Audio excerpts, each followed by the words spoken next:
Magandang araw mga mi! For today's video nga ay pumunta si Habi sa aming farm at tinignan niya yung mga alaga naming hayop doon. So, ayan makikita nyo ang mga kambing na yan ay talaga namang napaka-cute at yan ay ang isang kambing dyan ay namatay yung isang ina. So, yung kambing na maliit na silver ay dumidede dyan sa isang inang kambing. So, yan si Ismael, ang aming tagapag-alaga ng aming farm. Simula noong mga nakaraang taon ay mag 15 years na siya, 16 years ganun sa amin. So, siya naman ay nag-aalaga dyan sa kabilang farm. Yan ang family farm ng aming family. So, yan, makikita nyo ang kala at mga mi. Charot. So, yan mga mi ay ang mga alagang ibon ng aking bayaw. So, yan ang makikita nyo yan. Sa dulo ay ang aking favorite na chiko. Yan ang puno ng chiko at ang puno ng dates, mga mi. So, ayan, pinapakita ni Habi yung aking favorite na chiko na namumunga ng araw. Kaya lang, mga mi ay nasa Pilipinas ako ngayon, so walang kakain yan mga mi. So ako lamang po sa aming family dyan, sa kanila ang kumakain ng natatanging chiko na yan. So talaga namang malulungkot ang chiko na yan kasi wala ako, walang kakain sa kanya, charot. So, yan nga mga mi, binibida niya sa atin ang mga ibon ng kanyang kapatid. So, yan daw ay mahal na ibon. So, kaya naman, alagang-alaga ng aking bayaw yung ibon na yan. So, yan na nga mga mi, ang aking hobby ay tinututok niya ang chiko, ang camera sa chiko, yan daw ay namumunga na. So, ayan.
Hello mga mi, so ayan nga ay pumunta siya sa aming farm sa kabila. So ayan nakikita nyo ang aming mga, ano ba yan, peacock ba yan o pato. So mix yan mga mi, so ayan meron ding swimming pool. Liguan ng mga pato kasi gusto nila yan, may tubig.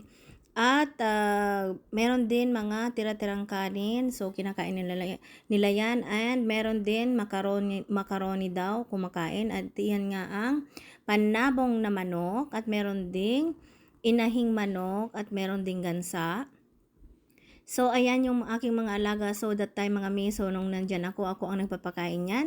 Umaga at hapon kasi libangan ko nga yan mga mi. Mas gusto ko nga dyan kasi fresh yung hangin kesa doon sa amin sa city. Napaka-crowded kasi mga mi. So, maganda dyan mga mi. Lalo na kapag taglamig ay napakaganda talaga at napaka-aliwalas ng hangin at mga paligid. Kasi hindi dyan, wala dyan mga mi, mga buildings na nakapaligid, hindi tulad sa city na puno ng building, halos wala ng hangin na makikita. So ayan mga mi, yung kambing ay kumakain na ng dahon at nakawala na nga sa kulungan.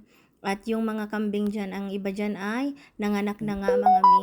So ayan, makikita nyo. So dumadami na yung kambing namin, mashallah. So ganyan mga mi, inaalagaan namin yung mga tupa. So meron din mga mi na ano dyan, yung deer na reindeer dyan, meron din kaming reindeer. Ayun sa labas, nakatakas, kaya huhulihin nila mga mi. So ayan, hinahayaan muna pero pag sasapit ng hapon ay kukunin yan mga mi. So hindi siya pwedeng nasa labas kasi kung alam nyo lang mga mi, meron din dyan mga magnanakaw, hindi lang dito sa atin sa Pinas. So, kaya naman talaga mga mi ay meron kaming tagabantay dyan at sinasahuran siya ng buwanan. At meron ding libreng bigas. Minsan din ay hinahatira ng ulam yung tagapakain ng aming mga alaga. Siyempre, kasi naman, tao rin niyang kumakain. Siyempre, kailangan naming alagaan kasi inaalagaan niya yung aming mga alagang hayop. So, ayan mga mi. So, yan ang aming libangan ng aming asawa. Kasi kapag wala kami sa city, nandyan po kami sa bukid. Yan. At makikita nyo nga ang mga maliliit na kambing mga mi, ay nanganak na nga yung mga kambing dyan mga mi. Pero so sad, namatay daw yung isang ina ng kambing. So yung isang baby kambing dyan na silver ay umiinom na lang, nakikiinom ng gata sa isang ina. So kawawa naman mga mi. So yan na nga mga mi, ang aming farm ay laging may tubig sa loob po ng planggana o balde. So meron po kami dyan reindeer na nakawala. So, yung kapitbahay din namin dyan sa other side ay nagsalam sa aking mister. So, nagsalam din ang aking mister dyan sa mga trabahador. So, dyan, hanggang dyan lamang po ang aming vlog for today, mga mi. Thank you for watching.